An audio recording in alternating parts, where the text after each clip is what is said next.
بتاؤ. یس یس پڑھ لو مائکروفون. السلام علیکم پیارے حضور. میرا سوال یہ ہے کہ اللہ تعالیٰ جس طرح فرماتا ہے کہ ہم کسی جان پر اس کی طاقت سے زیادہ بوجھ نہیں ڈالتے، لیکن پھر بھی ہم دیکھتے ہیں کہ دنیا میں بہت سے لوگ ہوتے ہیں وہ بیماری یا معاشی تنگی کی وجہ سے فوت ہو جاتے ہیں، تو ایسا کیوں ہوتا ہے؟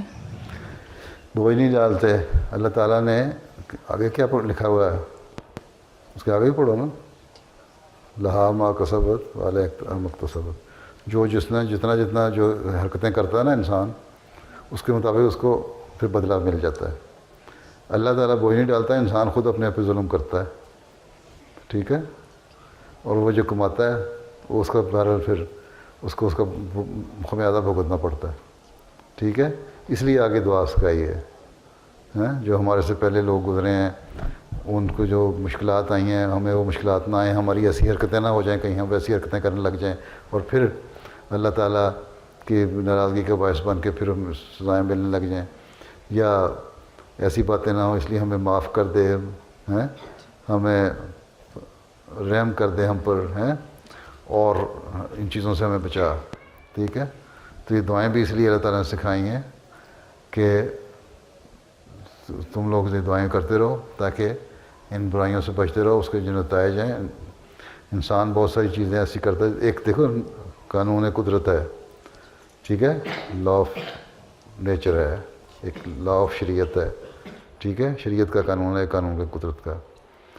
جو قانون قدرت ہے، اگر تم غلط کام کرو گے، اگر کسی نے زہر کھا لیا ہے تو قانون قدرت نے اس کا نتیجہ نکالنا ہے کہ مرنا ہی مرنا ہے. یہ نہیں کہنا کہ میں مسلمان ہوں اس لیے میں زہر کھا کے نہیں مروں گا اور عیسائی مر جائے گا، یہودی مر جائے گا. یا امتحان ہے تو ایک اللہ تعالیٰ کو نہیں مانتا شخص، ایتھسٹ ہے، اس نے محنت کی ہے تو وہ اچھا ظاہر ہے اچھے نمبر لے لے گا. ایک مسلمان کہتا ہے کہ میں مسلمان ہوں اور بغیر پڑھے میرے نمبر اچھے آ جائیں گے تو نہیں آئیں گے. ٹھیک ہے. تو یہ خود انسان اپنے حالات کی وجہ سے جب کرتا ہے نا حرکتیں، تو پھر اس کے بدلے میں اس کو پھر وہ بھگتنا پڑتا ہے اس سے. باقی بیماری اور یہ تو چیز اللہ تعالیٰ نے رکھی ہوئی ہے، ہر چیز ساتھ ساتھ رکھی ہے. نبی بیمار نہیں ہوتے تھے. حضرت صلی اللہ علیہ وسلم کسی نے پوچھا، ہاتھ لگایا، بڑے سخت گرم تھا جسم، کہ حضور آپ کو بھی بخار ہوتا ہے؟ انہوں نے کہا میں بھی انسان ہوں، مجھے بھی بخار ہوتا ہے اور بہت زیادہ ہوتا ہے، تم لوگ اتنا برداشت بھی نہیں کر سکتے. تو یہ چیزیں تکلیفیں بھی ساتھ ساتھ رکھی ہوئی ہیں جو دنیا کا قانون کی چل رہا ہے. ہاں انسان دعا کرتا رہے اور ان سے بچنے کی کوشش کرے تو بہت سارے فائدے ہیں. یہ کہنا کہ کسی نے مرنا نہیں ہے، کسی نے جانا نہیں ہے، اسی نے اللہ تعالیٰ نے خود کہا ہے.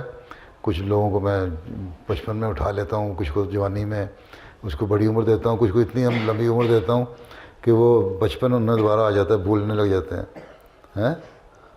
سوری بیماریاں بوڑھے ہو کے بھولنے کی بیماری ہو جاتی ہے نا. کچھ ایسے لوگوں کو بھی عمر اتنی لمبی بھی عمر دے دیتا ہے.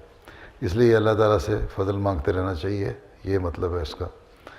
اور اگر کوئی حرکتیں غلط کام کرو گے تو اس کا ہوگا نتیجہ غلط نکلے گا. اللہ تعالیٰ نے قانون بنا دیا کہ یہ کام کرو، یہ کرو، یہ کرو، یہ کرو. ٹھیک ہے. حکم دیے قرآن کریم پہ. اور اللہ تعالیٰ نے جو قرآن کریم میں حکم دیے ہیں نا، وہ حکم ایسے ہیں جو انسان کی طاقت ہے اس سے بڑھ کے نہیں ہے. ٹھیک ہے. تم پہلے تو تلاش کرو نا. اس نے کہا 700 حکم، ہم نے کہیں لکھا 1200 حکم. پورے کر لیتے ہو؟ پہلے ان پہ عمل کرو، پھر شکوہ کرو کہ اللہ تعالیٰ نے بوجھ ڈالا ہے کہ نہیں ڈالا. ٹھیک ہے نا.